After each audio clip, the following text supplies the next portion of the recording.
All right, welcome everyone.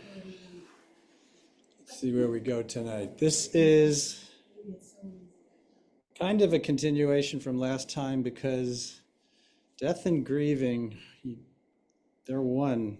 You can't really be with one without the other. So here we go for the next part. I'm wearing my Yes shirt tonight. Not just because it's the name of the band that I was like most in love with growing up. It's because the name of the game is to say yes to everything. We don't do this work to feel better, although that's what we think we do this work for. We do this work to get better at feeling. And probably one of the most difficult feelings we ever have to deal with in one form or another is loss, grief. And it's pretty uncomfortable at times, so the mind does everything it can to push it away. And the worst thing that can happen is that it succeeds. Because when it does, what it's doing is it's cutting itself off from a substantial part of living, of life. So like, let's see, 50 or so years ago, I lost my beloved white Peugeot 10-speed bike. Oh. I left it in front of my friend's house and I didn't lock it, and I came out, it was gone, and I was devastated. 45 years later, I lost my beloved brother.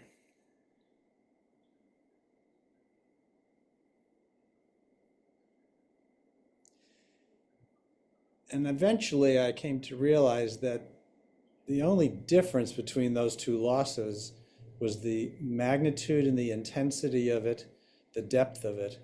But loss is loss.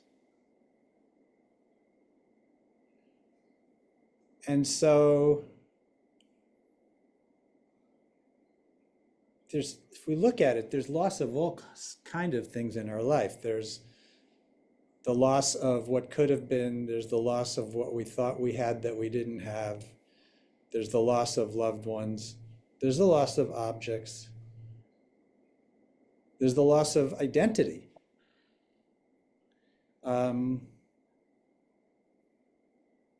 6 years ago, within a year, we lost Wendy's parents a week apart. We lost our dog of 16 years.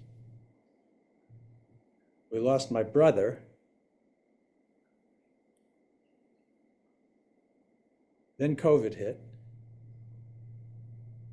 I downsized to half-time at my job, my career. And then 18 months after that, I dropped tech. Now, I've been wanting to do this for decades. I finally get there. And I was ready to go. Everything was in place. It was a beautiful, successful glide path out. And what I didn't anticipate was it was going to launch a 10-month grieving process. Because it was generally a loss of identity. But grief is grief is grief. And the thing about it is, we carry a fair amount of it until we can process enough of it, until we're fluid enough to say yes to everything that wants to come. And the mind wants to compartmentalize it and chop it up. It's like, well, that's the grief over that, and that's the grief over that. But the thing is, we hold in our being undigested, unresolved grief. And once one door opens, whatever's left, regardless of its source. Turn on his. I'm gonna turn this on and listen. Who's talking? I'm gonna mute you, Martha. regardless of the original source of the grief, once any one grief comes in our life, it opens the door for the rest of what is there and wants to come there. So I went through it, leaving the tech world. Really, it was a 10-month process, knocked me off guard. And I'm figuring like, okay, I'm done. Let's get going into the next phase of things. And I had no energy. I didn't understand what was going on. I thought this is really one hell of a cosmic joke. That I finally, everything's in place. And I've got no juice for anything. So I'm sitting on the couch and saying, well, okay, here comes the mind, right? I'll give myself 2 months to be in this, and then we're going to get productive. You know how that turned out. And then more, and then more. And then finally, I didn't even recognize at first that this was a grieving process. Until at some point, I was really feeling lost. And I didn't know what the next step was until it finally dawned on me, oh, my next step is to allow myself to feel lost. And then the paradox of it is the moment I let myself feel lost, I was no longer lost because I knew what my next step was to feel lost. And so there was this extended period of this, and I could feel the old identity, which is about busyness and doing and achievement, in order to basically get away from feelings like this, want to exert itself. Get going, be productive. And I just was sitting on the couch and said, you know what? I'm not doing anything until I could feel some kind of an intrinsic life force moving me to do something. And then the ego came in and said, well, you're never going to get anything done again. And I said, well, if that's the case, so be it. And I sat on the couch. Turned into a few months more. And then I started feeling these little shoots, new growth inside, coming from a place that I had never really noticed before in myself. And that became everything that I'm doing now. And if I had not allowed myself to grieve, I could have arguably mustered up enough drive to override things and get out there and do stuff. But even just thinking of that thought, I could feel how, what's the word even? How out of alignment I would be walking around in my life feeling. So grieving is not something we have to seek out. I mentioned the end of last session, my experience when we lose somebody, grief to me is like this incredibly sharp knife that just cuts right through the bullshit. Everything it cuts right through. And it cuts open and opens the door for a natural process of separating from something we're bonded to. And when it comes to another human being, the first thing that we see that we think they are is another form. And so we are, by virtue of bonding to that, we're guaranteed that when that form leaves, we must allow ourselves to go through this process of a separation. It's a natural process. But everything in this society is for the denial of death and for the denial of grieving. So if we don't let ourselves have it, we're constantly feeling that loss because it's never been completed. But the paradox, again, is the moment we allow it to come as it comes, because it doesn't come all like in one shot and then we're done. It comes in different times, in different ways, sometimes louder, sometimes more subtle. when we allow it to complete itself, the end result is we come back in contact with the love that we thought the form was giving us. And now that love is flowing through, and it's even freer because it's independent of the form. I'm going to put on a quick thing by Ram Dass to set the stage for this, and then probably ask some sharing here. Let me put this in. It's really like a minute or so.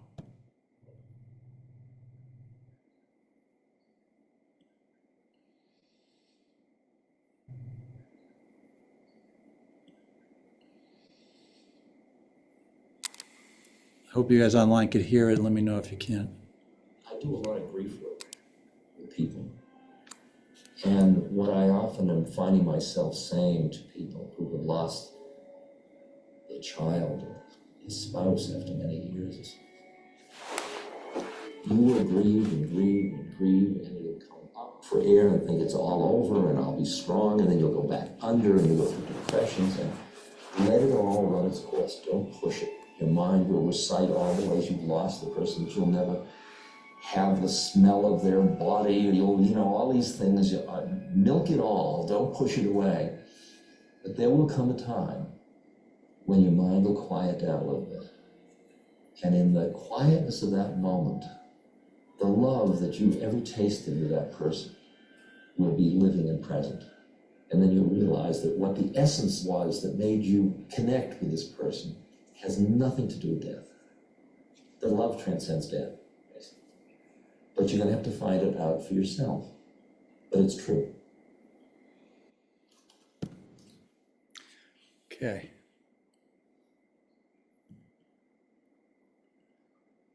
So what I'm curious about, what I want to open the floor to right now is anything that anyone wants to share about loss, grief, their experience with it, because it helps all of us to hear any of this. I'll go. Go ahead, Kimberly. Well, I had two major losses. One when I was 25, it was my youngest brother was murdered at Bear Creek, off of Bear Creek Road in Santa Cruz. And then it was a murder trial for years and 3 years and blah, blah, blah. That just killed me. And then 6 years later, I lost my older brother in a car accident. And he was my idol, it was close to both of them. So I've lost parents and, friends and a lot of that. But that was my first real, like, just wanting to die loss, so painful. How have you processed that? How have you been with that? Oh, the first couple of years, I just drank and I would go up to Boulder Creek, and I would try to figure these people out, and I would drink. I would think of sick, cruel ways to kill them, and then once I got sober and started getting more spiritual and stuff, I've been working on forgiveness. And at first, the only way I could forgive the murder was just to forget about it, get it out of my mind. But I have worked on forgiveness. And what was interesting was I went on a hike on the other side of the trail, Santa Cruz, starting from Santa Cruz, took this deer trail. About 10 years later, a friend wanted to bury her brother. She had his ashes, and we came across a makeshift wooden cross with one of the guy's names on it. And I didn't feel good and I didn't feel bad. I just didn't feel anything about him but I hope I've done the work, because I know if I have a resentment, that's going to hurt me. And I don't want to be bitter, Mm-hmm. I made Yeah. decisions. Yeah, thank you. That's intense, and it brings up something that I believe it was last week. Ram Dass was talking about Zalman Schachter he asked him about the Middle East. And he said, we can't have peace until we both grieve together. If we don't allow grieving, it becomes war. Mm-hmm. And you had what you're describing, there was an internal war for a long time. good few years, I wanted to kill him. I Yeah. really wanted to. And then I was Yeah. mad because I wasn't able to do it. Mm-hmm. So, Yeah. yeah. And then I just kind of not thought about it, but then I had to work on forgiveness to really work on it. It frees me. Yeah. Yeah. Grief works in all sorts of ways. It's really a very intelligent teacher. It's intense. It's a really intense fire. Thanks, Kimberly. Anyone else? Either something you have worked with and something you are in the middle of, something you've noticed that's coming and going. I'm going to share a little bit of. You talk a little louder if you're in the room here so people can hear. Can you guys hear me? Can you hear? I'll try to talk this loud. Or you can bring the laptop closer. Yeah, I'll bring the Thank you. laptop. There we go. Yeah, well, we can get one of those little microphone boxes. Right. And toss it. I've gone through quite a few periods of grief. I've lost quite a few friends my age in life, starting in high school and then like into middle high school, into high school, early 20s. There was probably like 7 or so friends, including my best friend when I was mid-20s. Just died in a freak accident in 17. That was an interesting one in the sense that the prior griefs, like I felt very like shocked and confused and rattled and very disturbed. Somebody dying my age in like an immediate way. And then when Daniel died, my best buddy growing up, I entered into a state of like involuntary bliss for a week. I was in constant meditation. It was like I was on a psychedelic. I just entered into that space. I was very in my heart. Everything that I heard was a miracle. Everybody that I looked at was a fucking miracle. And I was just hugging people like in ways that I'd never hugged people. It was just the like palpable miraculousness of being alive and having senses and being in this form was like nothing like I'd ever experienced.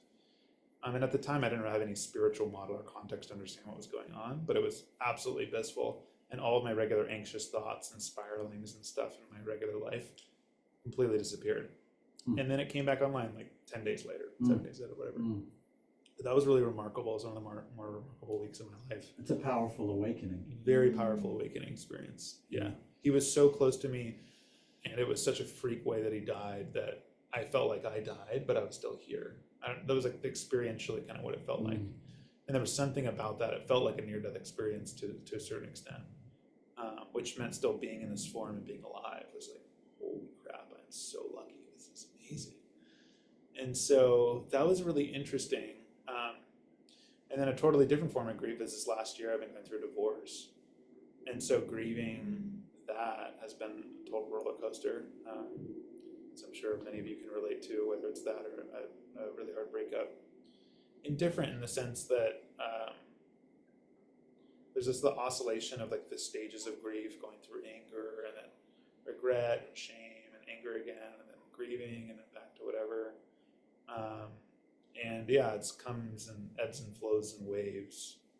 And something I've noticed as a pattern is, for me at least, the way that it manifests often is there's like denial and shock, and then I don't know exactly what happens next, but the anger phase is really strangling on my system, and I'll just be angry, and there's like a sense of like righteousness or I don't know what it is. It's just like this, it's this finger pointing kind of energy, and then what is, at least there's been these 2 seasons of anger in the divorce that I've snapped out of pretty abruptly when I've somehow just stumbled upon having the embodied feeling of loving them so endlessly, even if parts of my system are angry, and actually feeling that and remembering that that is what is true in my heart still,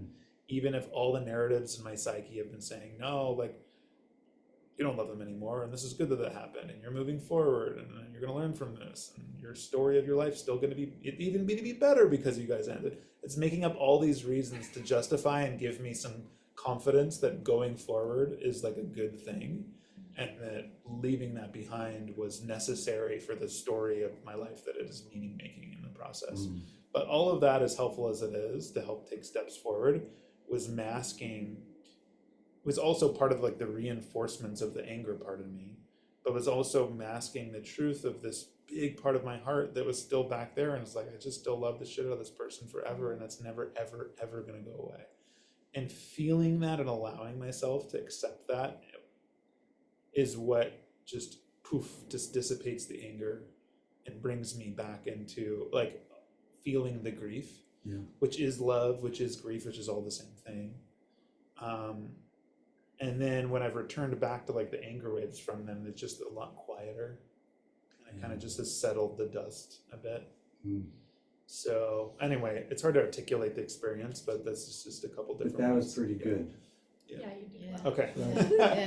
That was pretty good. Yeah. I think, thank you, Rafa. I think the thing that it pointed out for me as you were speaking is there's something about grief that takes the ego and shakes it the hell up. Yeah. And stuff that we didn't even realize we still have in there that may or may not actually have anything to do with the target or the object of the loss gets rattled up. And very uncomfortable, but in terms of our own growth and our own liberation, really, which is the right word, it's a good thing. And when things get shaken up like that, I think what really matters is the consciousness that's present while everything is being shaken up. Because if it's, let's just put it into some very stark black and white terms, if it's purely ego, then it will just dig a deeper hole, it'll bring up retribution, it will bring up all sorts of intense negatives and generate itself just a deeper hole. If it's held in the true nature of what we are, which we know, at least if nothing else conceptually, but most of us, I think, or all of us on this call have had an experience of knowing the true nature being that of boundless, unconditional love, then that's what's actually holding, that's the container for the entire thing. And so when grief comes in and it just slashes the denial and things surface, it allows that part of our energy system to be digested and processed in a way that nothing else does. And that goes from the simplest to the most devastating form of loss.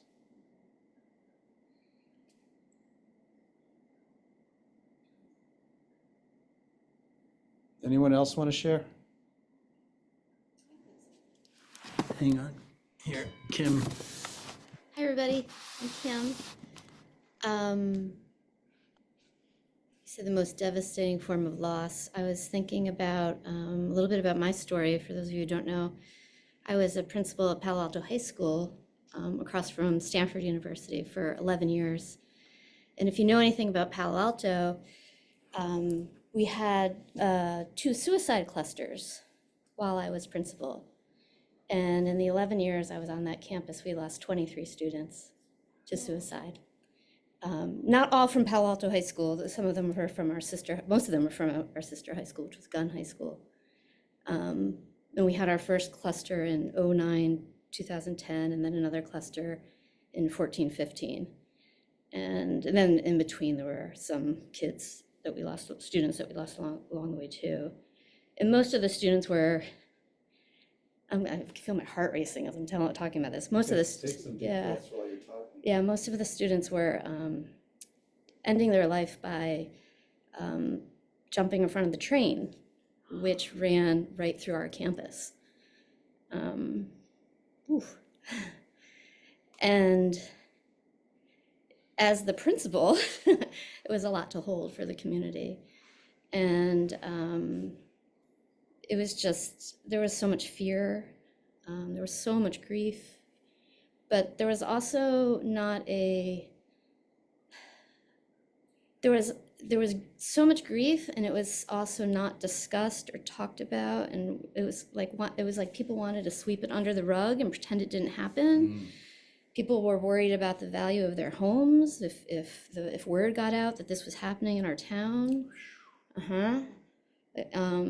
People just wanted it. There was denial. We don't want this. This is supposed to be the best high school in the state of California. Why is this happening? We spent a lot of money to move here. People were really angry. A lot of blame, a lot of pointing fingers happening. And it was very challenging, and I just kept coming back to love, right? Love. That's all I can do in this moment is love. I'm just gonna love this school and love these kids and love these parents and love everybody else who's telling me how I should be doing my job. Just love. And that's what I did. And fortunately, we had a lot of resources in that community too, to get a lot of support and assistance. But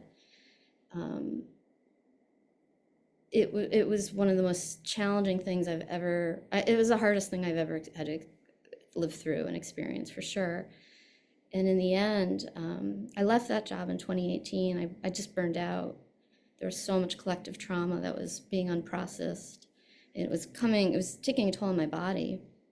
So I quit and I walked away, and I decided in that moment that I was going to love myself and that I had to start with myself.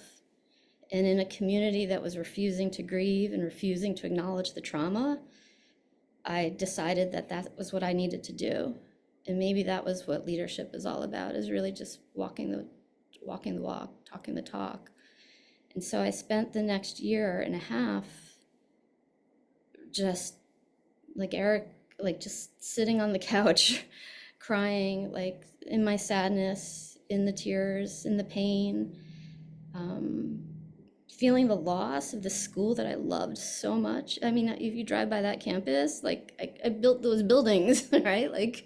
I'm so proud of so much that we did.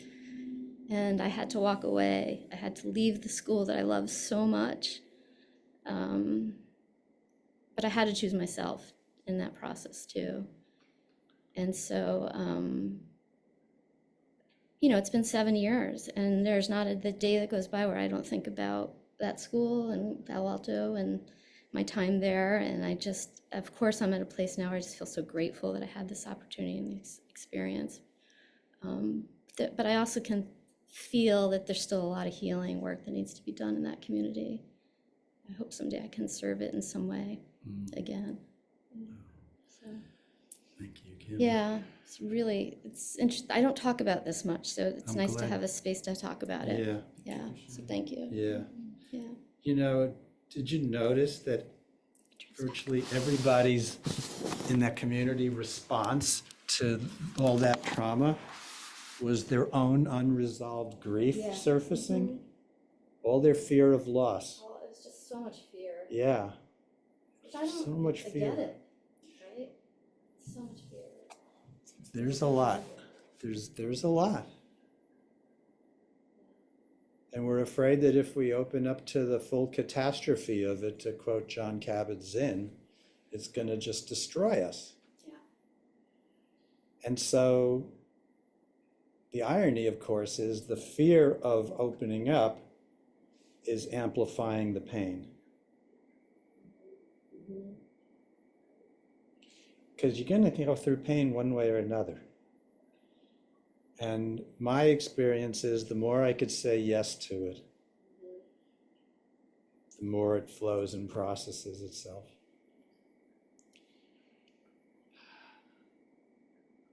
Can I ask a question? Yeah. I may repeat it for them. Yeah. It's kind of like stating an observation and then also a question for you, which is, I guess, a question for everybody, but I think the threads that are coming to me is the connection between, how do I put this? the tabooness of feelings in our culture, Mhm. Yeah. whether it's grieving or expressing fear or expressing grief or expressing anger, that isn't what resonates with people's desires when they say, how are you doing? They want to hear you say, good. Right. Yeah. If it's anything else, it's like, Fine. I don't want to engage with that I material. didn't really mean to ask. Exactly. Which makes everyone feel incredibly isolated and lonely. Yes. And then retract back into themselves and suppress what is needing to be felt. Yes. Whether it's grief or sadness or anger, which are all different stages of the grieving process. Yes. Which is all a different form of protecting from grief. And so, I guess that's the observation. I'm not saying anything terribly novel here, but well, maybe as more of an observation, I had a question for you. Now that question's disappearing. I think that was an observation. I think the other one that this was kind of another part of that, which is you were saying something earlier after my share of the like phases of the ego's lashing out during my Mhm. grieving process. Mhm. One of the forms of which is anger, Mhm. which you're correct about. And then you mentioned something about observing the ego doing its thing in that process from self Mhm. versus just blending with that. Right, being lost in it. fury of it. Right. And I think the thing I'll share from my experience in it is I had noticed that there was, and I think this was just another part of my ego now that I'm reflecting on it, I had wanted to go through this process as gracefully and as spiritually, quote unquote, as possible. Been there, done. Exactly. Which meant, oh yeah, I'm just going to be observing these emotions coming up and allow them to do their thing. But be in the seat of the infinite, exactly. Goodness. And the only and that just I think kept them perpetuating. Yes. They're just like, you're not fucking hearing me, dude. I need to feel angry, and you're just pretending I'm some like less quality part of your system. And so the only way that I was able to metabolize, for example, the angry parts Yeah. or any part of my system was to fully embody it and be it, not to observe it from a distance. Right. But to know I am Rafa and I am pissed. Right. And until I was able to like embody those different versions, it wasn't metabolized. Yeah. And so I think my question for you is like, what is the best practice of dancing between embodying that to fully metabolize? Oh, it's a those beautiful feelings, question. and then being able to then like oscillate back into the witness seat, Yeah. truly, not a seat of the ego wanting to be the witness. Right. Thank So you. I'll pause, but there's a lot there. It's a great question. Yeah. And let me just sit with it for a moment. Right. Be willing to be fully human. Be willing to be fully, and have the human mishugas, the craziness, the whatever's going to come. And know that it's safe to go into it because you have some level of spiritual awareness that is the anchor that keeps you here, so you could go wild in here. However, the thing that, and what you pointed out is really important. They say there's nothing worse than a spiritualized ego, right? Mhm. And what's going on in that dynamic right there is the ego has its spiritual stories, and it says, let's see, which of these are going to be appropriate here to minimize my feeling of this pain. And then it pulls it out, and then it tries to lay it over. But if you're connected to yourself, then that deeper part of yourself will not allow that to stand, as which you've experienced. Right. So it breaks that apart, and so the concept says, fuck, I'm really angry, and this is not an okay spiritual thing, but the truth is, fuck, I'm really angry, and that's what it needs to be right now until further notice.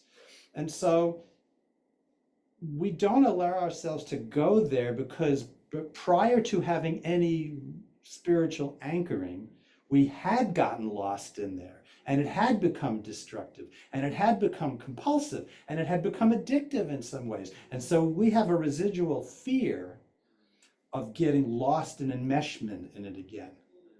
And that is like this, that's the push-pull you were describing. I think it's safe for us to let ourselves fully go in. Totally. We have to. Well, we have to. I think he ultimately is right. And I think it's what I just said is an important part of that. It's safe to go into it. Because the reason why the ego tries to prevent the whole thing from happening, because it says that's not safe. And so safety is a very deep, important anchor. And I think maybe now I'm reflecting back on what I said at the beginning of that share, which is part of the reason why it feels so unsafe to fully embody and feel those things. It's because most people in our society it's like taboo. That's right. To everybody. So if the ego is trying to be loved and accepted by everybody and feeling those feelings and its fullness is being actively rejected. Yeah. Indirectly by everyone. Right.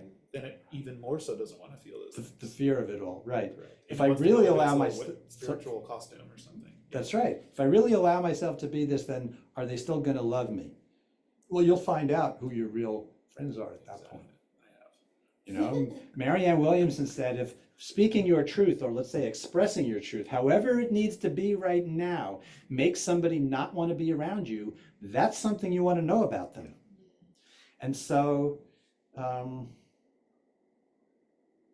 you know, there are times I know in my life, so I presume in everybody's life, where some experience is so devastatingly powerful, it brings you to your knees. You can't pretend anymore. And that's the time when you know your connection with yourself and with whoever the other is. You know, we went through a devastating loss in 2008, 2009 when the big real estate market crashed, and we had money in hedge funds, and we lost a shitload overnight. And I came as close. Wendy was really scared for me. I came as close to going into a really bad mental state as I have ever been in my life. And I went through it and grieved it all. And what came out on the other end was, and it took a few years,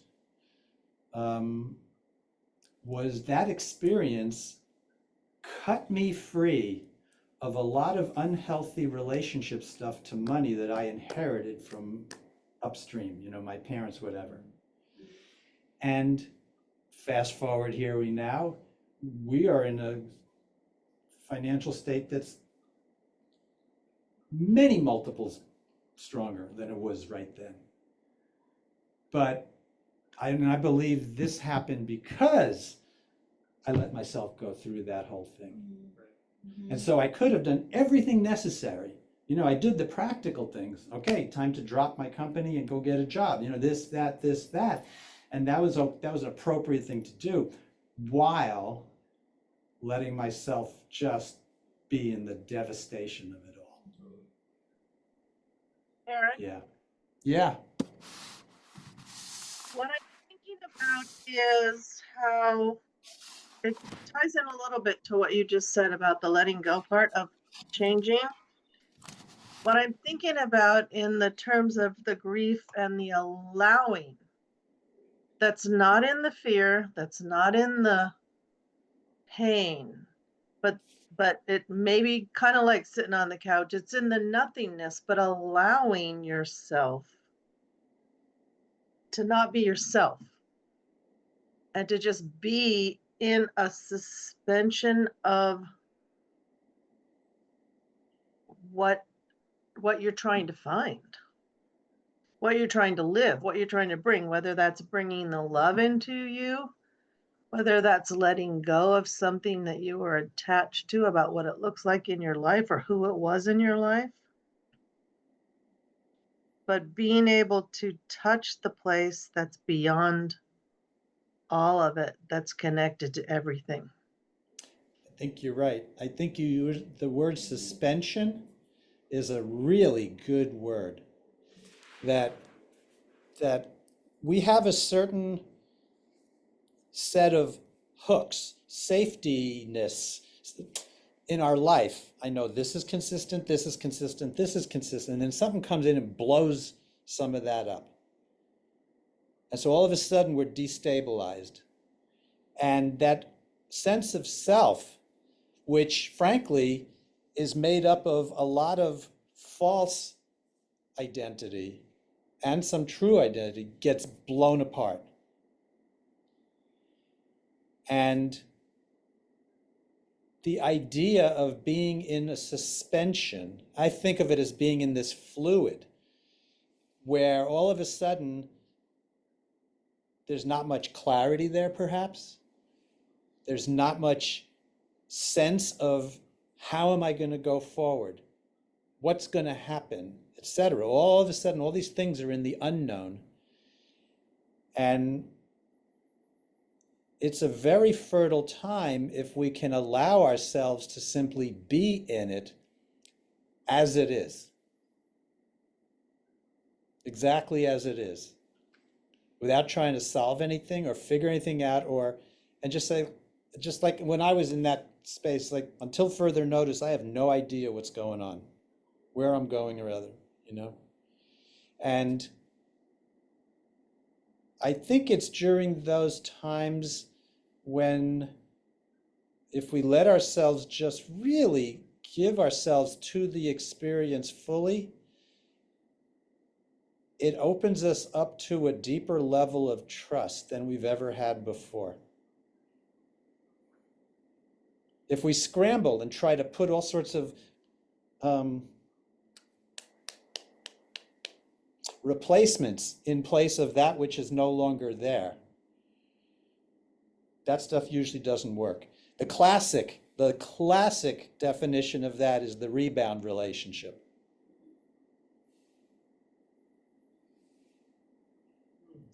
But imagine that applying to anything you're trying to grasp onto in the face of loss. It doesn't have to be the loss of a relationship. So I don't know if I said anything useful there to you, Karen, but I do want to come back to that, what you were talking about, being in a suspension, not a suspended state. It's almost like the image I have is like being back in an amniotic fluid, suspended, until something starts to form and something starts to push us out or move us forward into the next phase of our journey. What I'm also talking about is just the place that's quiet in the center of it, that isn't trying to identify, oh, that's fear, oh, that's pain, oh, I'm pissed. Or it's like allowing to find that quiet, still, just not trying to figure it out. Yeah. Allowing feeling, but not having to put it into words. Yes, Wendy said it's being present in the moment, simply with what is as it is, without, to your point, without trying to label it or construct a strategy around it or solve it. You know, the interesting thing is life at its core, when we allow it to just live as us, doesn't look for solutions. It's not interested. It doesn't even compute. It doesn't need a solution. It knows what it's doing. So it's just the ego that thinks it needs a solution, to use a technical term. I do want to put continuing the Ram Dass talk from last time, because he goes into some really useful material around this. So, Can I share one thing? yeah, Leah, go ahead. I just kind of build upon what Rafa was saying. One of the moments that I have felt the most powerful transition in grief is when my grief was witnessed, when I actually was allowed to have a space of being able to go into like the meltiness of like all of the feelings, and someone else was able to hold the ground for me so that I could just transition from one state to another. And I think what you said, Kim, about not being able to be sad, not being able to have it be felt as a community. I think about like when I was younger and I went to church, they had this like parable that like there were wailers, and I was like, I was like, what is this? And it's like people would just go around and they just mourn. Oh, whalers, Yeah. like that, yeah. They just mourned, and they were just there to like be grieving, and like Yeah. everybody was grieving, and Yeah. I think about how we just never, even if I go to a funeral, it's like people are talking about like what their plans are for the weekend, you know, we're not like Yeah. grieving. Everyone's Yeah. trying to like hold in the tears, right? And Totally. Right, keep a keep it stiff upper together, lip, yeah, right? like at a funeral, right? Thank you. Oh, But I like don't want to that- cry. It's a funeral. Everyone's Right. shut down and shut Everybody off is from shut their down. feelings. It's the Yeah. denial of death. It's Yeah. And that's why, going back to what I posted in the first invite, Nisargadatta saying, I'm not afraid of death because I'm not afraid of life. And what we're talking about is life. Yeah. And we're talking about, and I'm glad you mentioned it, because one of the things that we collectively do in the face of grief is we tend to isolate. Yeah. And your point, being witnessed, is extraordinarily powerful. And that goes true for all of life. To have people with you who are so loving and acceptance of themselves that they could be loving and accepting of you. And so whatever you're going through, it's being shared. Because there's nothing that you've ever gone through that doesn't touch me or anyone else. And so it's a gift, right? To witness somebody, and it's a gift to allow yourself to be witnessed. And again, back to Nisargadatta, he said, witnessing is very powerful. There's nothing passive about it. It's the idea that holding space, which is what that is. And it doesn't mean you have to go into the experience of the other person and get lost in it. It just means that you're willing to allow yourself to be touched by it. And and then the magic happens. You know, life knows how to do this. Yeah. And all we have to do is keep saying yes to it. And so any part of life, this is a good exercise. I just like do this periodically. Is there what's in my life that I'm saying no to? And it's usually in the form of some fear. You know, X is going to happen. And I say, well, no, somewhere down the line, there's a no in there. Okay, notice it, breathe into it, invite it into the presence, into presence. And that allows that because what that is it's a contraction in my consciousness, right? Just because it's out of awareness doesn't mean it's not having an impact on my energy flow. So anything that's a no, and I would say it's probably exclusively wrapped up in a form of fear. Invited into presence, unfinished business, unfinished grieving. Yeah. That willingness right there is very powerful.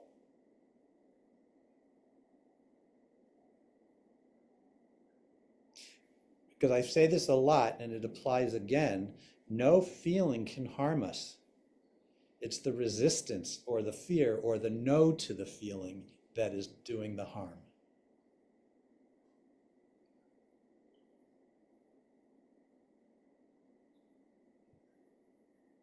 There's a powerful sharing here today.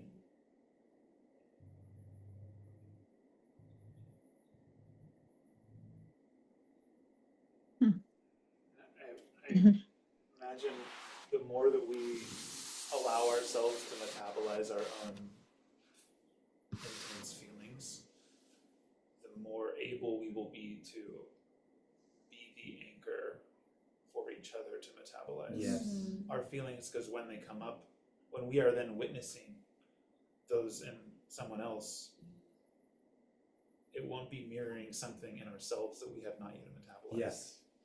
Which is the problem that we see everywhere, because people have not been metabolizing. Exactly. So when we share it's instantaneously making contact with all of that debt in their system that has not been processed. And oh, no fucking way am I going there. That's right. And then we So, try to shut each other down. Exactly. And well, this is one of the beautiful things about the field I'm in, the field that Kim is in. Those who do therapeutic work, those who do medicine work, really holding space for each other, that it requires. It has nothing to do with how many degrees you have. It has nothing to do. What it requires is for you to clear your own stuff so that your container is bigger than the person who's coming to you. Because if I haven't processed my own anger stuff with my dad, with the Holocaust, with the going all the way back, then somebody who wants to come and work with me, I will unconsciously not allow their anger into the space because I don't feel safe with it. And so this work is so beautiful because I don't have to deal with any of this shit to be a good software engineer. This is a different story. It's a great accelerant. And so what I want to present as an idea for everyone in this satsang today is that whether you have the term therapist or medicine person or healer in your official role or your official title, all of us are medicine people, healers. And the medicine is the willingness to say yes to life, because life is the medicine. Life is what creates the circumstances that take us through the very things our entire karmic load needs to get burned up about. This is the medicine. I always say to even, anybody who comes here to work with me, yes, we bring the molecules into the space and they do have a biochemical effect, but don't fool yourself. The medicine is not that. The medicine is opening up to using those molecules to allow yourself to open to the deepest part of yourself, which is the medicine. Now, remove the molecules. That's what life is for. So to walk through life and trust in it, it brings the experiences necessary to bring us in contact with that which needs to be cracked open, brought to the surface, processed, digested. That's what this incarnation business is for. And grief is a necessary part of it. And the thing is, like, when you finally start to say, okay, even if it's like, I don't know if I can go there, but I'm willing to, that's enough. Course in Miracles says all you need is a little willingness, and then whoosh, spirit takes over. Amen. And like everybody here has our grief stories. And we're united in them. The stories, we're all different in the story. But the underlying energy, the tone, the feeling, we're united.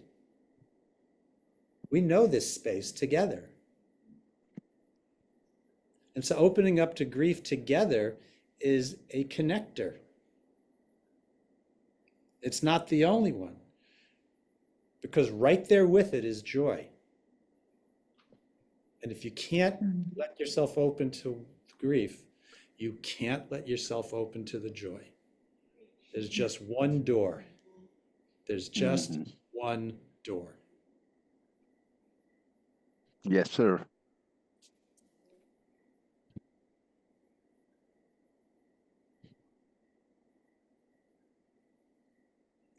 And so my prayer for us here is that we walk through our own journeys and whatever grief wants to come, knowing that we're not in it alone.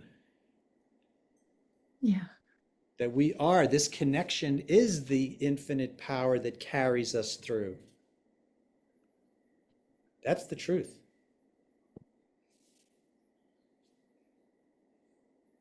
Yeah, Martha. Eric, yeah. Yeah. I just this conversation Yeah, I facilitated a bereavement group for 15 years. And talking about the witness and coming together. And it was such a profound experience because it was a very scary thing for people to come with their loss. You know, some people would wait a year, some people were really brave and would come, gosh, 2 months after losing a spouse. But it was a very interesting experience, and it was a small, intimate group, 8 to 12 people, and I think one of the most common expressions after the first meeting was, "I'm so happy I came here. I was so alone," and often I felt I was crazy. Mm. And it was so beautiful to see these people come in, and some would stay on and on. So then there was this welcoming support and a safety for people. And there was often joy amongst such sadness and such deep loss on it wasn't just spouse. I mean, there was a few people that had lost, a child or a grandchild, and parents. But it was just such a profound experience to, and the connection was so deep amongst these people. In fact, some of them are still continuing on in a little group, a Zoom call, I think once a month or something. Mm. So I just wanted to, express the power of community Mhm. and witnessing and finding pockets of joy in the midst of so much loss and suffering. Mm. Yeah. I think you raised a really important point, is that it's not like grieving is a linear process, and until you complete it, you can't get to joy. As you expressed, it's right there in the midst of it. Yeah. Yeah. And it comes. The energy that's behind all of this, again, is life. Life is not some random molecular accident that just happened to happen. It's extraordinarily intelligent, beyond anything that we could understand intelligence to be. And so when we allow it to do its thing, it knows better than us what this is all about and how to carry us through. Yeah.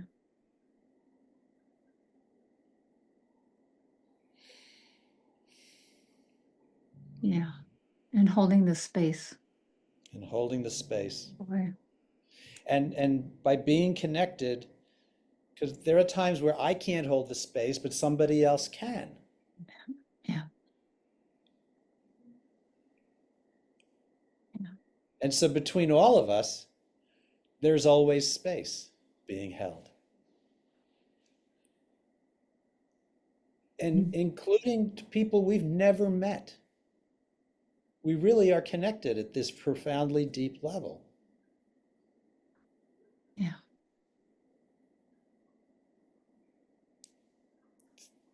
Fantastic sharing tonight. Thank you. Something came to me the other day that was like, everyone is having the exact same experience, just on slightly different timelines and different content. That's right. It's exactly the same. That's exactly it. Exactly the same. Everybody's having the same experience, different context, different timeline. Context, another word for story. Exactly. But the experience is The experience is exactly the same, and that's why I keep coming back to this thing, is the story doesn't matter. Right. The story is not the story.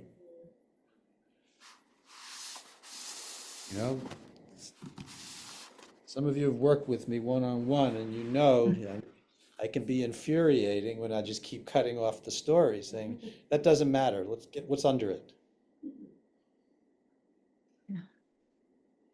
The story is the smoke screen.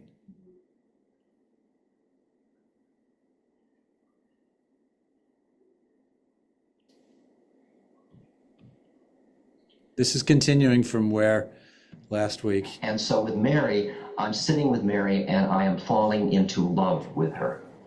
And that is both levels. The personal level, I'm attached to her. I don't want her to die.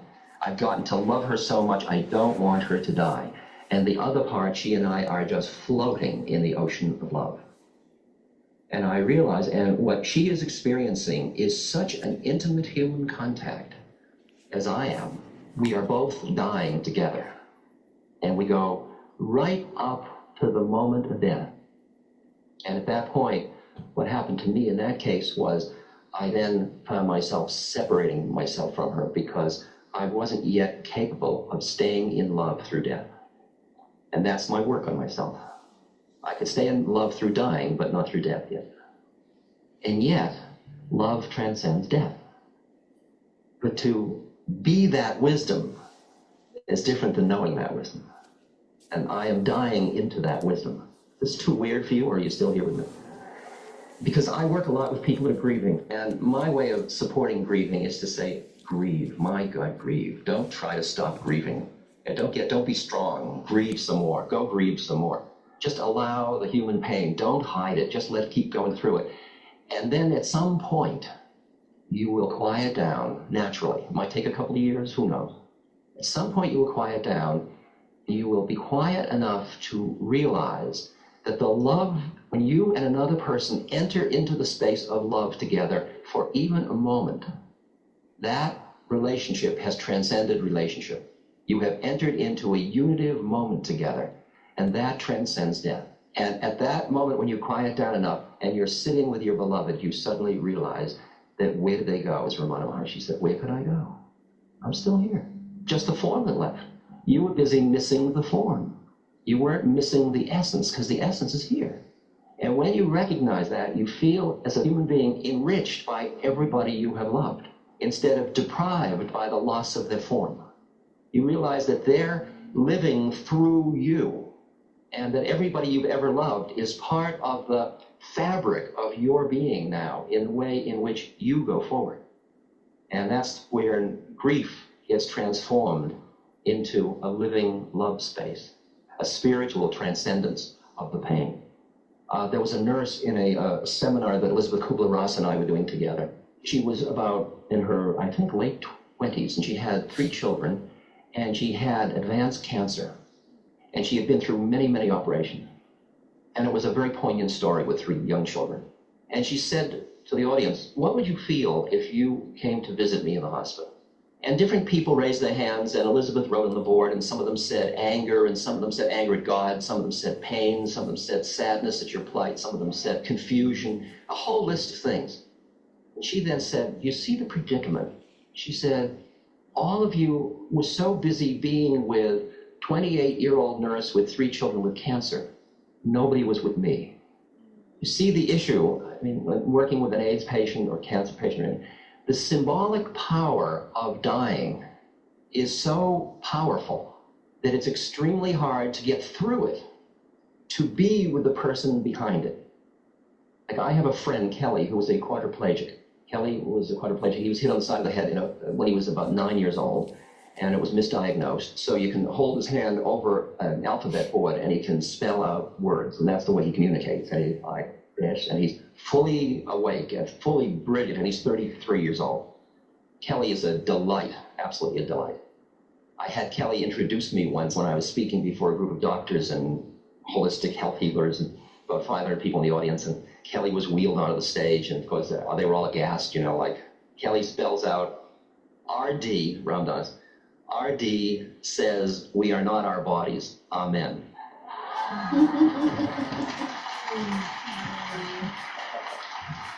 But when I met Kelly, the immensity of his predicament so caught my consciousness that it took me almost 6 months of visiting with him before I could get behind the symbolic power of his identity, his social identity, and his physical identity, to meet him, to say, are you in there? And now Kelly and I have been together for 8 years, and he's just another being, just like me. He's just got his karmic trip, and I got mine. I've just been through a very profound experience with Kelly. About 2 months ago, Kelly said to me, I've decided I've had enough, and I'd like to commit suicide. I said, well, you have every right to do that. He said, what do you think about it? I said, well, a human birth is an opportunity to do incredible spiritual work. And you've been doing incredible work, and there's a lot more you could do because you're still a hung-up, greedy little bastard, but you could do some great work. Kelly and I have a good relationship, as you can see. I said, but I don't know how much the game is. You take what you can take, and when you have had enough taking, you stop. There's no blame, Nobody's going to come to you, commit suicide in return. Not from where I'm sitting. I said, and I'll miss you terribly. I wish you wouldn't, because I really love having you around, but you have a right to do it. The problem is how you're going to do it. So he can't take anything. He can't move his hand. He can't take pills. He can't cut his throat. What's he going to do? So we talked about it, and I said, well, I think the only way you can do it is not eat. Because he can most stuff goes in, he chokes as he's being fed, but he can swallow. So that day he decided to stop eating. And he called his mother and his father and his step-parents and all gathered, and the doctor and everybody. I had gone and left for somewhere else. And he kept saying, Ram Dass has given me the courage. Oh, God. And I decided to stop living. And so he fasted for 49 days. And I spoke to the doctor, and the doctor said, well, now this young man could do a great deal with his life, being doctoring, because he had to protect his insurance. And I said, well, doctor, tell me, if you were in Kelly's predicament for 20 years, he said, I don't know. I said, well, that's the predicament. I don't either. And when we don't know, we've got to give Kelly the support to do what he wants to do, because how are we to tell him what to do? So then around the 48th day, I came to see Kelly. He had lost 30 pounds. He was too weak almost to push the button. It took a long time to get the thing out. And he said, what do you think happens at the moment of death? So I told him what I thought would happen. He said, it's still all right with you if I die? I said, it's up to you. I'll miss you, and I think you can do more work, but it's okay with me. And that evening he ate. But in those 48 days, he took me through so much. He took his parents through so much. He took everybody. Now, most of the people around him are really pissed off at him. They're really angry at him. How could you do this to us? And he said to me, are you angry with me? I said, angry? What a gift you gave me. You took me so close to the issue. You kept me awake with it all the way through. When you get to the place where your awareness is really clear, let me just tell you a story. Just give you a couple of stories to give you feelings.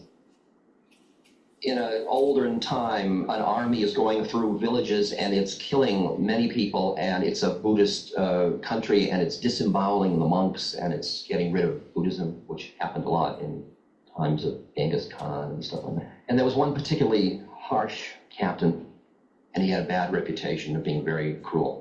And he came into this town and he said to his adjutant, what's happening in the town? The adjutant said, all the people are bowing down to you, they're all afraid of you. And in the monastery, all the monks had fled to the mountains except for one monk.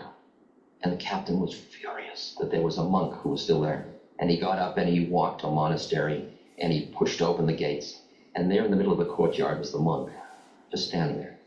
And the captain walked up to him and he said, don't you know who I am? I could take my sword and run it through your belly without blinking an eye. And don't you know who I am? Said the monk. I could have your sword run through my belly without blinking an eye. Apocryphally, the captain bowed and left. And when you start to get into the spiritual literature, you start to see a lightness about death. A Zen monk is dying, and Zen monk's masters are supposed to leave a verse. And he hadn't written his verse, and his students were very concerned he died before he wrote his verse. So they kept saying, what about your verse? What about your verse? So he picked up his brush and he calligraphied, birth is thus, death is thus, verse or no verse, what's the fuss? And he died.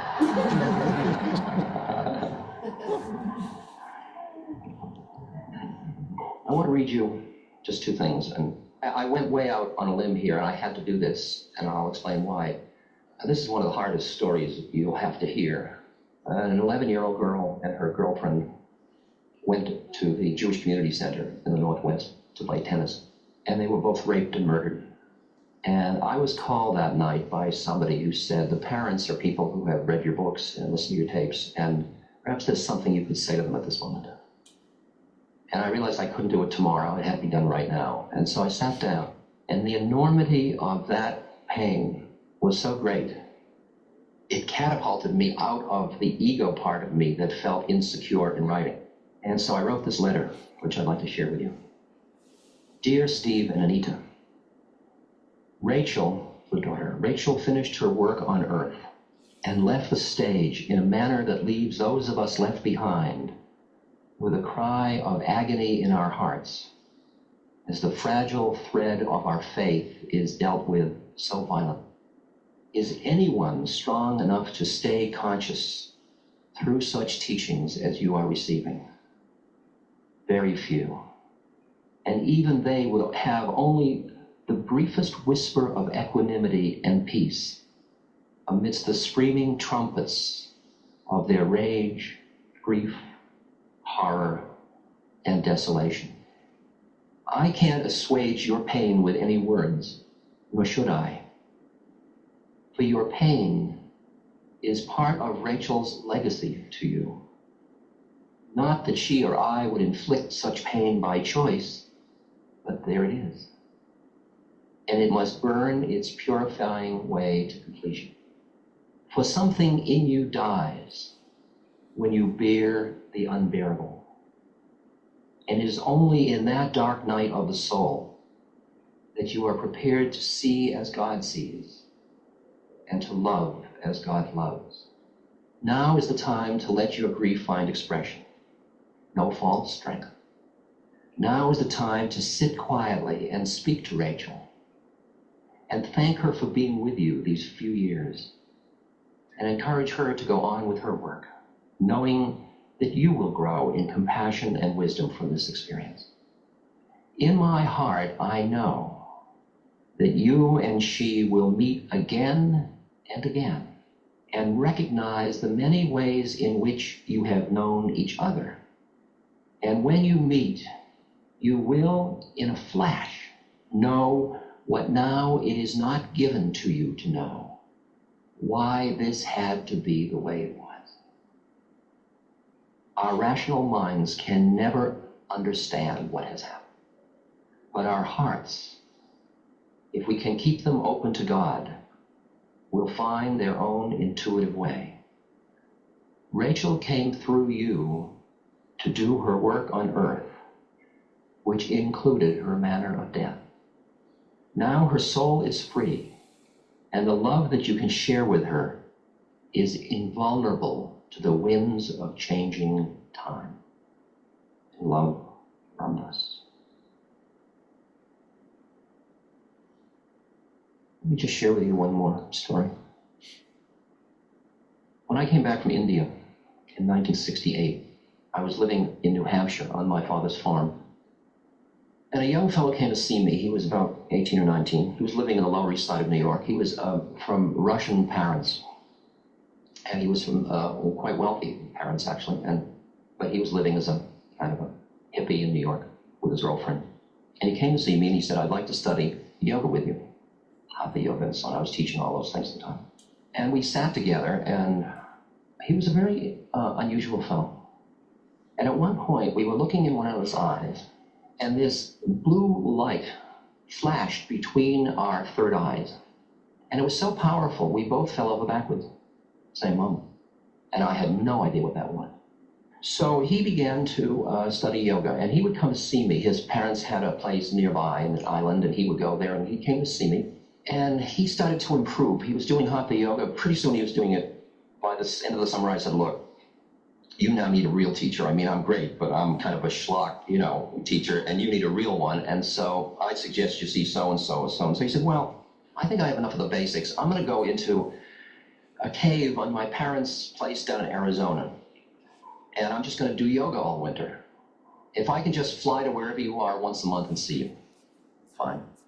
So every month he would fly to see me, and he was starting to look like a yogi. He was fasting, and he was getting that kind of look about him. And then he didn't come in February, and he didn't come in March. And in April, and I didn't think much about it, in April I got a letter from his mother saying, my son has entered Mahasamadhi, which in India means it's when you die and you enter the enlightened state. That's very strange for a Russian woman to say to me. And I realized she was saying her son had died. She said, I'm coming to see you because I have to show you his diary. So she came to see me, and she was somewhat of a hysterical woman, and she showed me this diary, and it said, scribbled in big scrawl on the pages was, Mother, I have finished my work. I am with Christ, and I'm with Maharaji, which is my guru, who he met through me. Tell Ram Dass it's all right. I will be watching over you. You need have no fear. Vaya con Dios, go with God. Love. Signed it. She says, see, he finished his work. To be honest with you, what happened to me when I looked at that book was I saw this big scrawling writing, and I thought, where have I seen that before? And then I remembered that all the times I've taken LSD, there are moments when you are way, way, way out there, and you suddenly see the grand design of the entire universe, and you want to remember it. So I would stagger across the room to get a pen and something to write on, and I'd write this laboriously, this wise thing, which the next day would turn out to be like the word is. Which undoubtedly was the secret of the universe, except I no longer understood it. So it looked to me like it was acid writing. And I thought, oh, he took acid, and he probably, because they found him in his cave with blood on the walls from his nose, he probably took acid and did pranayama or something and burst his heart and died. She said, he did finish his work and he's enlightened, isn't he? I said, well, I don't know. But I said, I know somebody who would know, my guru in India, because he knows everything. I'll ask him, I'm going in the fall, I'll ask him, send me a picture of your son. So she sent me his high school graduation picture, which I put in my valise for going to India. 6 months later, I'm in India. I've forgotten about the picture. It's in my stuff. One day, we're sitting with my guru, my spiritual teacher, and he's looking through everybody's bags and taking out their pictures and looking at them and kidding about them. And I remember this picture. So I go back to my room and I get the picture and I bring it out. I don't say a word about it. I haven't talked to anybody about it. And I place it on his thing he's sitting on in front of him. And he's talking, and finally he looks down. He looks at this high school graduation picture and he says to me, he's dead. I said, yeah. He said, he died from your medicine, meaning the LSD. I've got to tell you, I've forgotten one part of the story. 2 weeks after the mother came, his friend came, his brother actually came. And he said, I've got to tell you this. He said, I went to visit with a friend of mine. I went to visit my brother out in the cave. And I brought some acid, and we all took acid together, and we went swimming. And while we were swimming, he came over to hug me, and I went into a homophobic reaction, and I pushed him away. And he got upset, and he told us to leave, and that was the last time I saw him alive. So now you see what I had in my mind. He took acid, paranoid, went back, tried to do yoga, killed himself. That's not enlightenment. Now Maharaji, my guru, is sitting there. He says, he died from your medicine. I said, see, I knew it. And Maharaji looked at me and said, nah. He heard the tone of my voice. And then Maharaji said, he is one with Christ and with me. He finished his work. He is watching over his mother. She need not fear. And he quoted word from this boy's diary. Exactly, word for word. And he said, he told her to go with God. He said he finished his work. And when he said that to me, all of my models about how you're supposed to die were completely undercut. And I realized that when somebody was ready, the hook came out from the side of the stage and they left. And our models of you're supposed to go out dancing were just our models. That it was a much deeper story than that. And my guru said, nobody dies a moment before the time, and nobody remains a moment after it. And in Tibet, where they have cultivated so much awareness free of identity with that which changes, there are lamas who are so conscious that there was one that sent out cards to everybody saying, I will be dying next Thursday at 2. Won't you come by for tea? People came, they had tea. He turned around 3 times, sat down, went into samadhi, and left his body. Now, I just want to play with the edge of the mystery with you. The mystery of Anita's death, the mystery of Mary's death, the mystery of The mystery, the mystery, the mystery. There's one more little funny story. Mother and Dad exchanged one red rose on every anniversary as a token of their love. My mother died in 1966. Big funeral at the temple. Everybody's there to share the grief. The casket is covered with a blanket of roses, red roses. As the casket is wheeled down the aisle and goes by the first pew, in which my father, who's a very practical lawyer, my brother, who's a very practical lawyer, his wife, who's a very practical wife.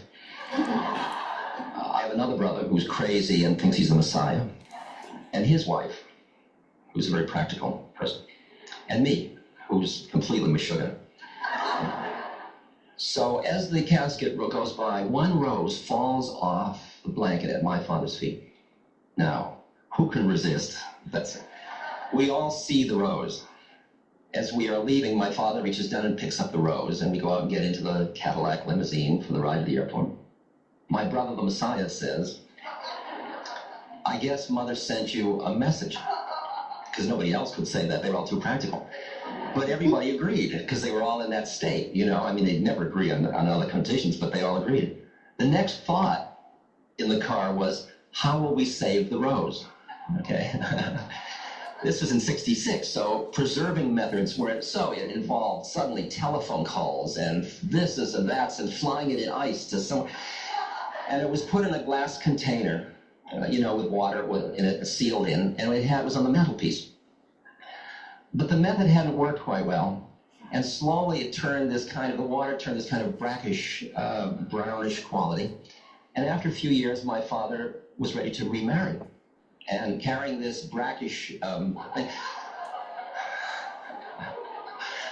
So it ended up in the back of the garage where I found it and put it on my holy table as a reminder of the transitory nature of phenomena.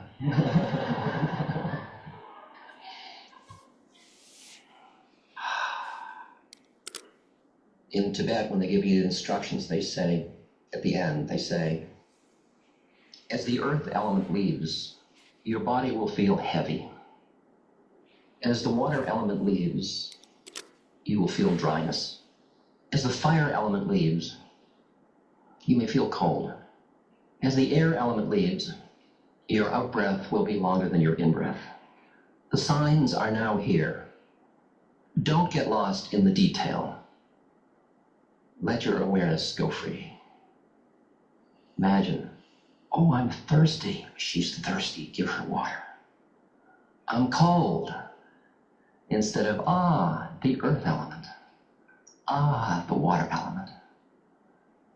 Just recognize what an adventure this transformation is.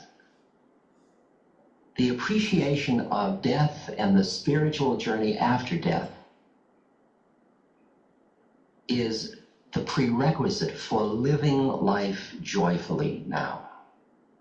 Death does not have to be treated as an enemy for you to delight in life. Keeping death present in your consciousness as one of the greatest mysteries and as the moment of incredible transformation imbues this moment with added richness and energy that otherwise is used up in denial. I encourage you to make peace with death, to see it as the culminating adventure of this adventure called life. It is not an error, it is not failure, it is taking off a tight shoe, which you have worn well. But those that find the way in the morning can gladly die in the evening, it is said in the mystical literature. So I encourage you to explore and find in your being that part of you that is on those other channels. So that when on channels 1 and 2, the World Turns series comes to its final chapters, you won't be caught in feeling loss, but rather the adventure. Because from where I'm sitting, life on this plane of reality, because I live in the world of reincarnation, of karma, of life on this plane is like being in the fourth grade. You took birth here because you had certain work to do that involved the suffering you do, the kinds of situations you found yourself in. This is your curriculum. It's not an error. Where you are now with all your neuroses and your problems, you're sitting in just the right place. Imagine that. Imagine that. Nobody made an error. And all that stuff and you were saying, if only I could be. No, this is it, including the if only. It's perfect. And then at the time you graduate, somebody says, oh, but he died so young. So if you graduate from fourth grade early, big deal, wonderful. Don't get so caught in worshiping life that you lose the balance, that realizing that the Spirit, it says, live life fully and richly as a partner with God, and at the same moment, don't be afraid of the next thing. Go towards it with openness and with love, and not with forbidding. The way it is understood in the morning, one can gladly die in the evening. Okay.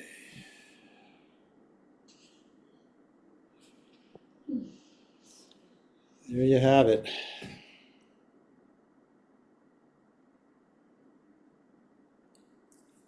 Let's sit quietly for 10 minutes.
Thank you for being here tonight. Really wonderful discussion to connect at this level with you all.